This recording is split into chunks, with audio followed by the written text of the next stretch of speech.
Jokes channel کے معزز ناظرین کرام، مرغی کا گوشت معتدل ہے اور بے حد عمدہ ہوتا ہے۔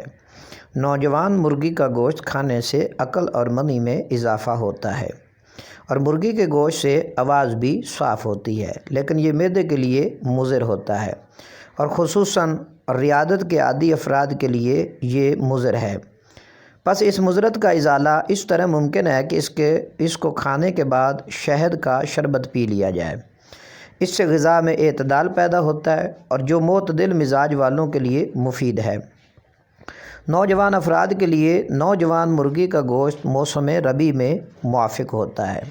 بس اس بات کو جان لیجئے کہ مرغی کا گوشت معتدل ہوتا ہے، نہ ہی اتنا گرم ہوتا ہے کہ صفرا پیدا کرے اور نہ ہی اتنا سرد کہ بلغم پیدا کرے۔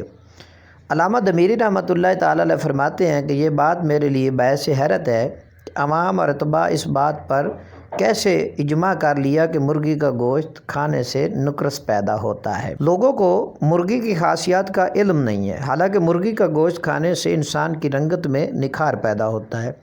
نیز مرغی کا گوشت کھانے سے دماغ اور عقل میں اضافہ ہوتا ہے۔ دراصل مرغی آسودہ حال افراد کی غذا ہے، بالخصوص جب کہ اس کا گوشت انڈے دینے سے قبل کھایا جائے۔ مرغی کے انڈے گرم اور رطوبت سے بھرے ہوتے ہیں۔ بیاروق نے کہا ہے کہ مرغی کا انڈا انتہائی سرد اور اس کی زردی گرم ہوتی ہے، لیکن قوت باء کے لیے یہ بہت مفید دہ ہوتا ہے۔